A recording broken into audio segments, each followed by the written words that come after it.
Hello बच्चों, आज आपको पदार्थ की अवस्थाओं के बारे में बताते हैं जो कक्षा 9 विज्ञान विषय का है एनसीईआरटी के।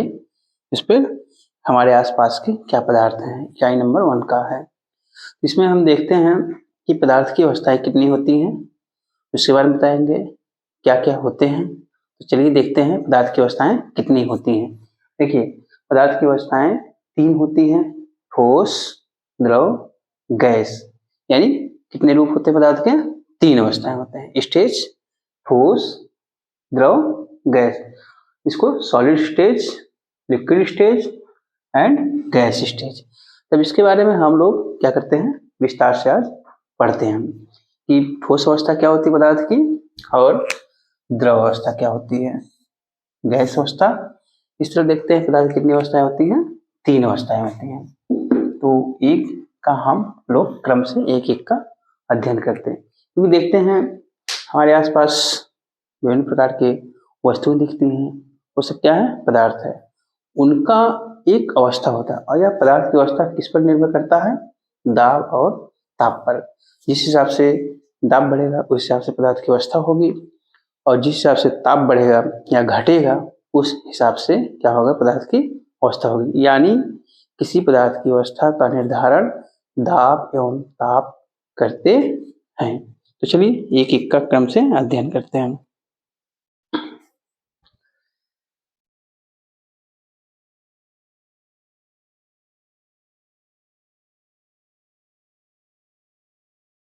अब आप अब आप लोग लिख सकते हैं कि पदार्थ की 3 अवस्थाएं होती हैं। नोट कर लीजिए, पदार्थ की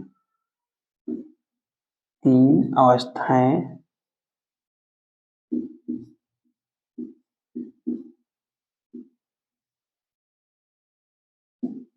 होती हैं।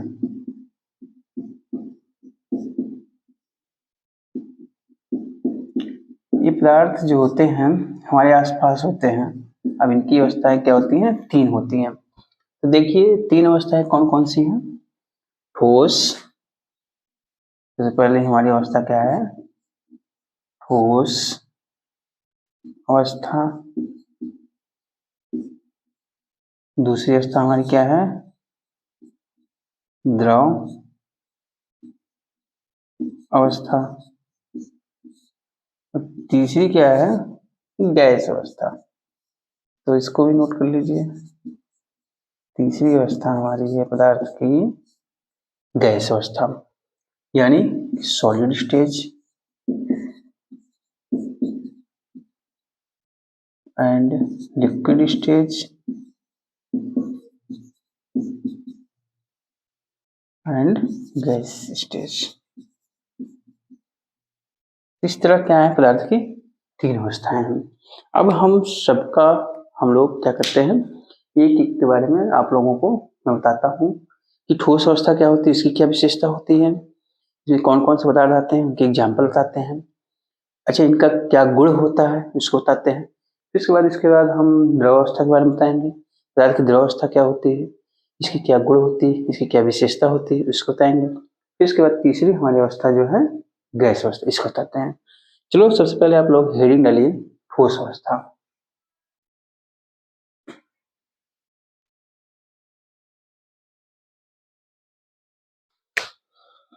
देखिए सबसे पहले हमारी क्या है, सॉलिड स्टेज। अब सॉलिड स्टेज क्या होता है, यह ठोस क्यों होते हैं। अब देखो उनके कण के बीच जो दूरियां होती हैं उससे यह निर्धारित होता कि यह पदार्थ ठोस होगा, द्रव होगा या गैस होगा। तो देखते हैं हम, जैसे हमारे पास क्या होते हैं, थोड़ी देर के लिए, जैसे यह देखिए ये कोई पदार्थ है, इसमें जो मॉलिक्यूल्स होते हैं, ये जो होते हैं छोटे छोटे इसके मॉलिक्यूल्स होते हैं, मैं इसको बना दे रहा हूं,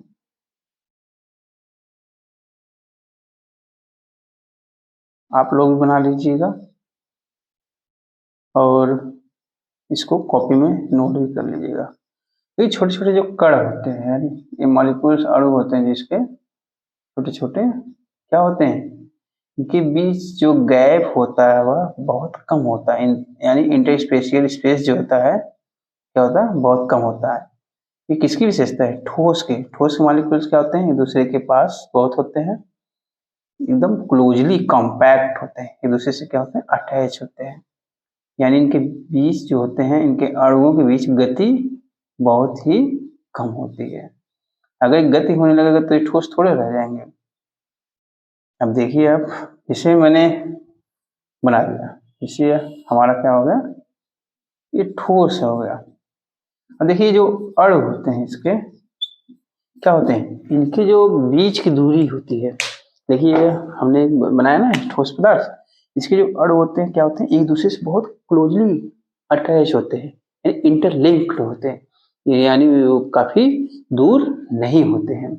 जिसकी दूरी न होने की वजह से क्या होता है, इसके जो कण होते हैं आसानी से गति नहीं कर पाते हैं, इसलिए क्या हो जाते हैं, कठोर हो जाते हैं।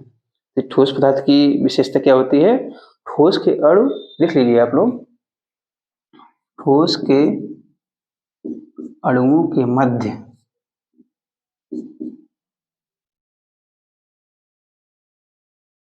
ठोस पदार्थ के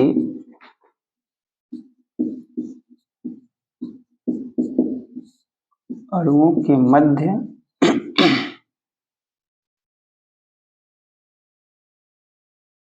की दूरी कम होती है, जिससे जिससे आकर्षण बल जो होता है क्या होता है, अधिक होता है। आकर्षण बल अधिक होता है, ठीक। अब एक और लिख लीजिए, ठोस के अणु एक निश्चित क्रम में होते हैं। ठोस पदार्थ के ठोस पदार्थ के अणु एक निश्चित क्रम में व्यवस्थित होते हैं। आप इसको लिख लीजिए, ठोस पदार्थ के अणु एक निश्चित, यानी इनकी जो दूरी होती है निश्चित होती है, अणुओं के बीच की जो दूरी होती है निश्चित क्रम में व्यवस्थित होते हैं,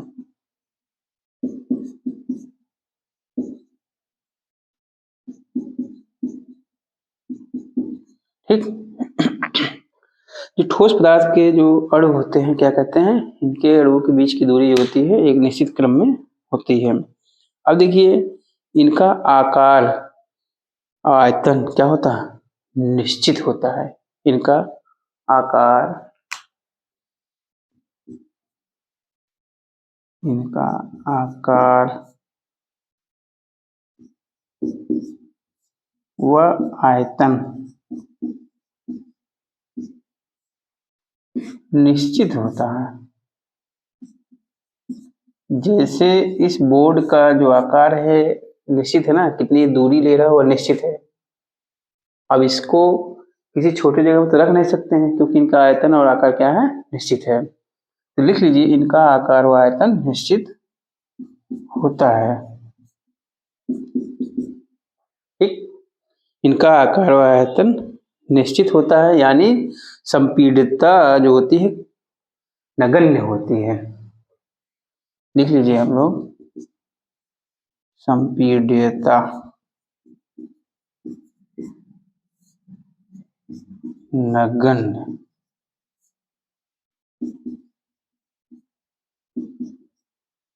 संपीड्यता मतलब जिससे उसमें गैपिंग हो उसके अणुओं के बीच में, जिससे कि वह गति कर सके, ठीक, नगण्य होती है। और देखिए बाह्य बल लगाने पर भी ठोस का आकार क्या होता है, बनाए रखते हैं, अपने आकार को क्या करते हैं, बनाए रखते हैं। आप इसको लिख लीजिए, जैसे अब हम इसको, जैसे मेरा क्या है मार्कर है, इसमें कितना भी बाह्य बल लगा रहे हैं क्या होगा, इनका आकार बना है। लिख लीजिए, बाह्य बल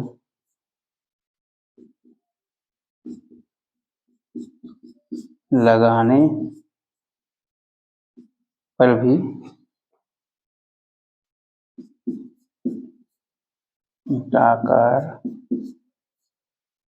बना रहता है। अब जिसे आप लोग कहेंगे कि रबर है, रबर को खींचते हैं क्या होता है, उसका आकार बदल जाता है, लेकिन छोड़ देते हैं तो पुनः उसी अवस्था में आ जाता है ना। क्या है वो? ठोस है। रबर भी क्या है? ठोस है। क्यों? क्योंकि उसका आकार एक निश्चित होता है, बना रहता है। ठीक, इसीलिए क्या होते हैं? ठोस कठोर होते हैं। लिख लीजिए, ठोस पदार्थ दृढ़, यानी ब्रैकेट में लिख लीजिएगा कठोर होते हैं। तो देखते हैं कि ठोस के पदार्थ क्या होते हैं? कठोर होते हैं। इनका आकार निश्चित होता है, चाहे बाय बल लगाते हैं फिर भी क्या होगा? उनका आकार नहीं बदलता है। अब देखते हैं कि जैसे चीनी है, चाहे जिस बर्तन में रखते हैं तो क्या होता है? एक अपना एक आकार लेता है। जैसे 1 किलो चीनी किसी 1 किलो आयतन वाले बर्तन में रखते हैं तो उसमें भर जाता है, लेकिन अगर उसी आधा किलो के बर्तन में रखते हैं तो क्या हो? चीनी बाहर गिरने लगती, क्योंकि वो उतना आकार लेगा ही लेगा। ठीक, और भी देखिए बाय बल लगाने जाने पर क्या होता है? इसके जो रबर जो होता है अपने अवस्था में आ जाता है। अच्छा, स्पंज देखते हैं। स्पंज क्या होता है? उसको दबाते हैं तो क्या होता है? उसमें जैसे पानी अगर सोखा है तो पानी क्या होता है? बाहर निकल जाता है, लेकिन फिर छोड़ते हैं, देखते हैं क्या होता है? फिर अपने उसी आकार में आ जाता है। तो स्पंज भी क्या है? एक प्रकार का ठोस पदार्थ है। अब देखिए हम लोग देखते हैं द्रव। द्रव क्या होते हैं? चलिए इसमें नोट कर लीजिए। तो ये तो ठोस के गुण हो गए। अब देखते हैं द्रव। द्रव क्या होते हैं?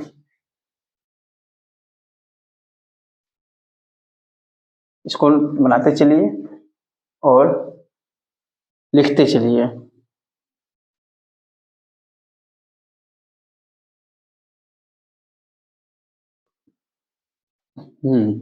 देखिए द्रव अवस्था, पदार्थ की जो दूसरी अवस्था क्या होती है? द्रव अवस्था।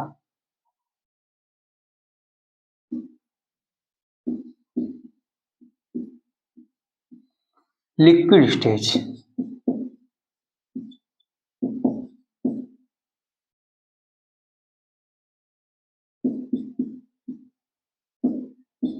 ये क्या है? पदार्थ की second stage of the matter. अब देखिए हम यहाँ बना दे रहे हैं डायग्राम, आपको दिखा दे रहे हैं।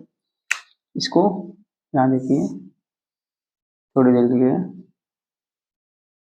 जैसे कोई द्रव पदार्थ है। अब इसमें देखिए इसके अणु क्या होते हैं? थोड़ा क्या होते हैं? दूर दूर होते हैं। इसकी अपेक्षा ठोस की अपेक्षा, ठोस में क्या होते थे अणु? पास पास होते थे। उनमें अंतराण्विक बल क्या होता था? मजबूत होता है। लेकिन जो द्रव के अंतराण्विक बल होंगे इसकी अपेक्षा कमजोर होंगे ठोस के। क्यों? क्योंकि इनका अणु जो होता है एक दूसरे से काफी दूरी दूरी पर होते हैं। देखिए यहाँ मैं चित्र बना रहा हूँ, ये जो छोटे छोटे बन रहे हैं अणु हैं, समझ लो द्रव। इसको लिख लीजिए द्रव। यह द्रव हो गया। द्रव क्या है? देखते हैं कि द्रव का आकार निश्चित नहीं होता है। अभी देखिए पहले क्या होता है? द्रव का लिखिए आप, द्रव के अणु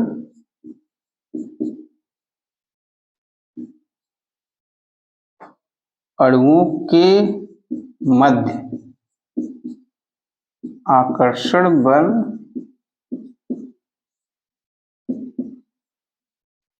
ठोस पदार्थ की,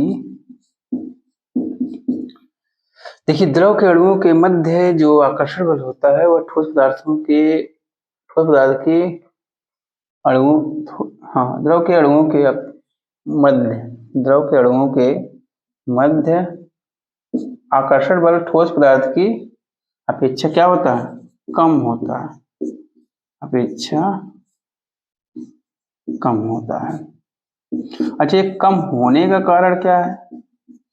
देखिए क्योंकि जो होते हैं द्रव के अणु क्या होते हैं? क्योंकि द्रव के अणु ठोस की अपेक्षा क्या होते हैं, दूर दूर होते हैं,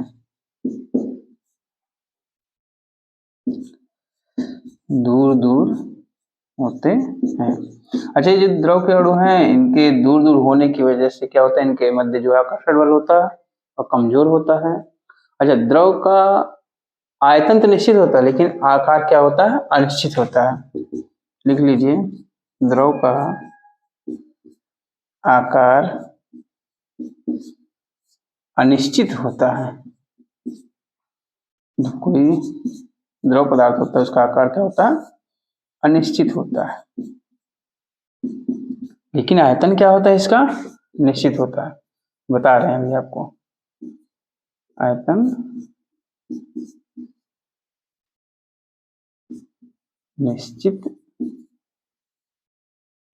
होता है। देखिए, जैसे 1 लीटर पानी है, क्या करता है, चाहे छोटे बर्तन में रखो तब भी 1 लीटर रहेगा, चाहे बड़े से ड्रम में डाल दो तब भी वही क्या रहेगा, 1 ही लीटर रहेगा, लेकिन उसका आकार क्या होगा, बदल जाता है। अर्थात द्रव का आकार क्या होता है, अनिश्चित होता है। अब जैसे थर्मस में, इसमें 1 लीटर पानी भर दी, इतने पतले बर्तन सिलेंडर में हो गया, अब इसे बड़े से लोटा जो होता है गांव में डिब्बा होता है उसमें डाल दो, उसका आकार क्या हो जाएगा, बदल जाएगा, लेकिन पानी उतना ही रहेगा, 1 ही लीटर रहेगा, वह नहीं बदलेगा। अब देखते हैं हम, इन्हें जिस बर्तन में रखोगे, वही मैंने कहा ना, जिस बर्तन में रखोगे वही इसका क्या करेगा, आकार ले लेगा, लेकिन आयतन क्या रहेगा, निश्चित ही रहेगा। अब फिर देखते हैं, द्रवों में क्या होता है, बहाव होता है।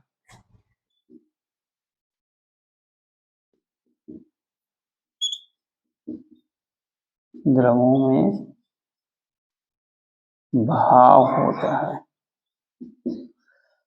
द्रव क्या होता है, बहता है, कहीं गिर जाता है तो धीरे धीरे क्या होता है, फैलता है, लेकिन ठोस जो होता है वह बहता नहीं है, उसमें बहाव नहीं होता, क्योंकि देखिए ये क्या है, मार्कर है, ठोस है, अगर इसको जहां गिरा देंगे वैसे के वैसे वह पड़ा रहेगा, लेकिन अगर ये थोड़ा सा पानी गिरा दीजिए, दूध गिरा दीजिए, क्या होगा, फैल जाएगा, तेल गिरा दीजिए फैल जाएगा। तो इससे क्या होता है, द्रव में बहाव होता है, जबकि ठोस में बहाव नहीं होता है। इसको भी आप लिख सकते हो। और फिर देखिए, देखिए ठोस और द्रव का मिश्रण क्या है, आपस में संभव होता है, यानी ठोस द्रव में ठोस को मिला लेते हैं, ठीक है।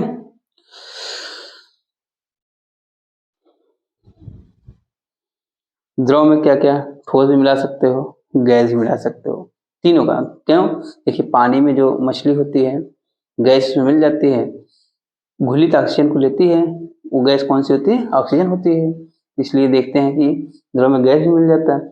फिर उसी द्रव में चीनी मिला दीजिए, वो भी घुल जाता है, यानी द्रव में ठोस भी मिल जाता है, गैस भी मिल जाता है, ठीक।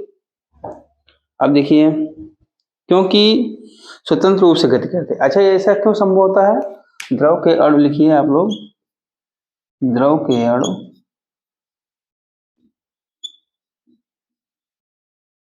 स्वतंत्र रूप से गति करते हैं,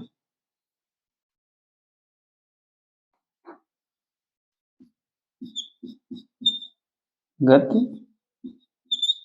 करते जो द्रव के अणु होंगे क्या होंगे, वह स्वतंत्र रूप से गति करेंगे, उनको कोई बाउंडेशन या बंधन नहीं होता है जो कि उनको रोके, वह अपना फ्रीली इधर उधर गति करते होते हैं। और क्या होते हैं, हमने बताया ना,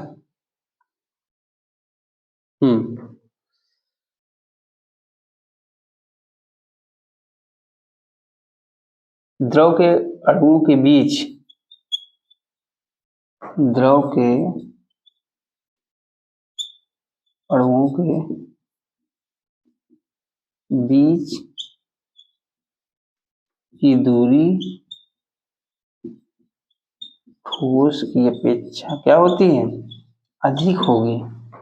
अभी चित्र में मैंने बना के दिखाया भी है। ठोस की अपेक्षा अधिक होती है।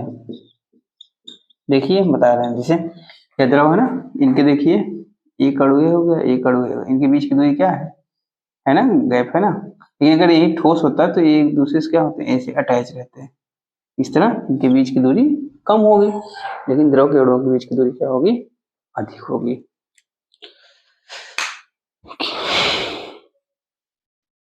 अब देखते हैं गैस पदार्थ की तीसरी अवस्था क्या है, गैसीय स्टेज। इसको बना लीजिए, नोट कर लीजिए।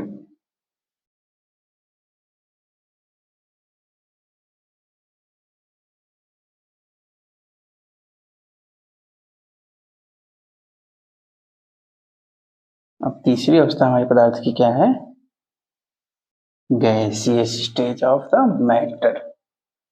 आप लोग नोट करिए,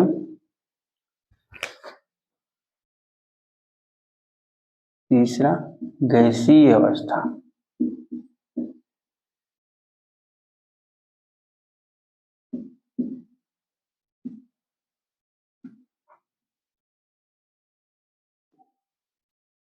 गैसियस स्टेज, देखिए पदार्थ की क्या है, तीसरी अवस्था। अब देखो यहाँ, आप लोग देखिए, जैसे यह गैस है, इसके अणु देखिए कहाँ कहाँ होंगे, यहाँ यहाँ यहाँ यहाँ। अब आप खुद देखिए, जो ठोस मैंने बनाया था, द्रव बनाया था, उनमें कुछ अंतर इसमें मिल रहा है क्या, क्योंकि जो गैस के अणु हैं ठोस और द्रव की अपेक्षा क्या होते हैं, काफी दूर होते हैं। तो आप लोग लिख लीजिए, गुब्बारा देखे होंगे, उसमें गैस भरते हैं, फैलता है ना गुब्बारा, तो इसी अणुओं के बीच दूरी अधिक होने की वजह से एकदम फ्री मूव करता है। तो आप लोग लिखिए,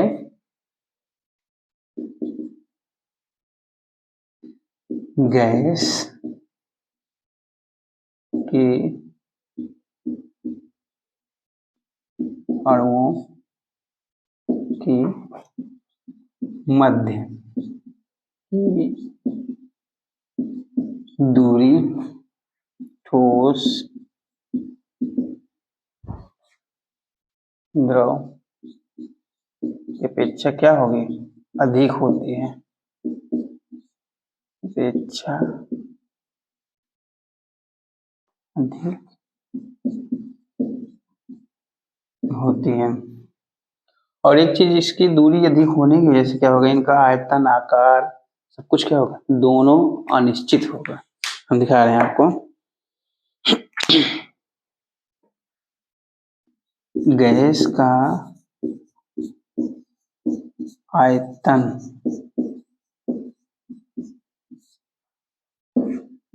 आकार अनिश्चित होता है।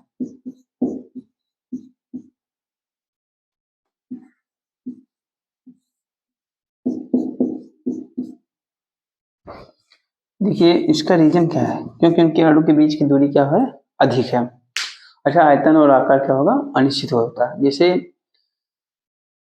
1 kg गैस, क्या करोगे, एक छोटे सिलेंडर में भी रख सकते हो, एक बड़े से रूम में भी इसको रख सकते हो। अब जैसे गैस, अगर हवा, हमारा वायुमंडल क्या है, हवा है ना, गैस का पूरा गैसों का एक मिश्रण है। तो अगर सोचे कि कमरे में सिर्फ एक कॉर्नर पे ही हवा रहेगा, ऐसा संभव है, नहीं है। अभी देखिए, आप कमरे में अगरबत्ती कहीं जला दीजिए तो पूरा रूम आपका अच्छे से महकने लगता है।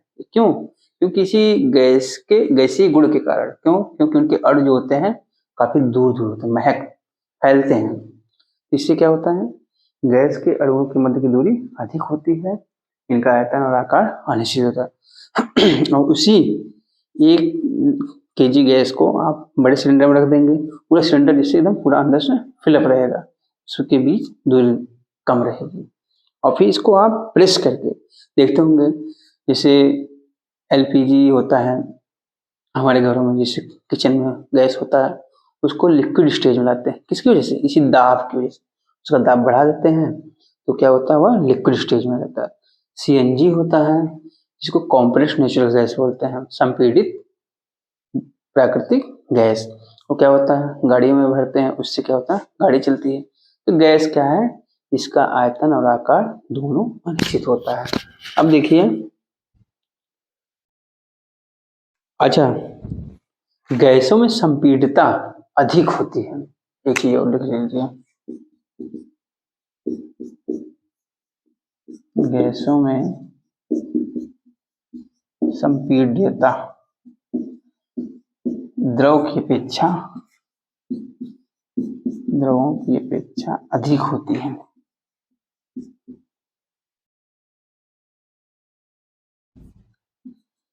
द्रवों की अपेक्षा अधिक होती है। तो जो संपीड़ितता होती क्या होती है, द्रवों की अपेक्षा अधिक होगी। किसमें, गैसों में। तो अब देखिए, इस तरह हमने देखा क्या हुआ, ठोस, द्रव, गैस। पदार्थ की तीन अवस्थाएं होती हैं, ठोस, द्रव, गैस। इनके हम लोगों ने गुणों के बारे में अध्ययन किया। उसके बाद ये क्या करते हैं, इनका आयतन आकार क्या होता है उसको हम लोगों ने देखा। अब देखते हैं कि ये किस काम में आते हैं। गैस देखते होंगे आप लोग उपयोग में क्या क्या है। गैस श्वसन में भी प्रयोग करते हैं, गैस ईंधन के रूप में भी प्रयोग करते हैं, गैस लिक्विड फॉर्म में हो जाता है, जो क्या कहते हैं उसको, जल में जो मछलियां होती है उसको श्वसन क्रिया में अंदर ले जाती हैं। तो गैस का काफी बड़ा योगदान है। अब देखिए, और गैसीय अवस्था में जो उनके कण होते हैं,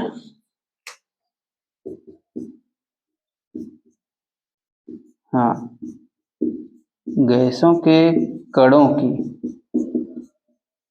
गति जो क्या होती, अनियमित होती है।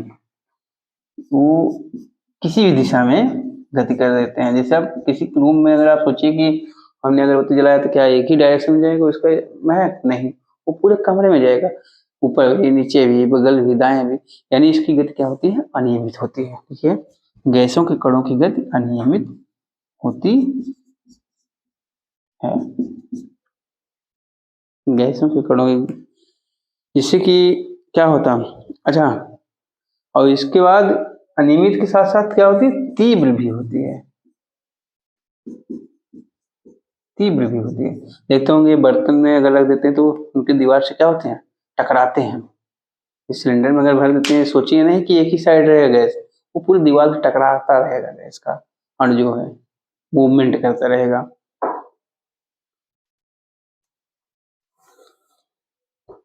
अच्छा, जिसकी वजह से क्या होता है, जब टकराता है तो एक दाब डालता है, जिससे वह दाब बढ़ता है। उस दाब क्या कहते हैं, गैसीय दाब, यानी गैस के द्वारा लगने वाला दाब। अब देखिए, हम लोग क्या किया आज, पदार्थ की अवस्थाओं के बारे में पढ़ा। पदार्थ की अवस्थाएं कितनी होती हैं, तीन होती हैं, ठोस, द्रव, गैस।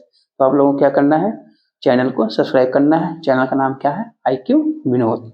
इसको देखिए, IQ विनोद क्या है, कैपिटल लेटर में आई लिखिए, फिर कैपिटल लेटर में क्यू लिखिए, फिर कैपिटल लेटर में वी, स्मॉल INOD। यानी इनके बीच की दूरी, अक्षरों के बीच कोई दूरी नहीं होगा, दो सब एक दूसरे से क्या होते हैं, क्लोज होंगे। इस तरह आप अगर YouTube पे सर्च करते हैं तो चैनल मिलेगा, उसको सब्सक्राइब कर लेना, शेयर कर लेना, एकदम बिल्कुल फ्री है एजुकेशन। ठीक है बच्चों, फिर अगली कक्षा में हम फिर एक टॉपिक को लेकर के मिलते हैं।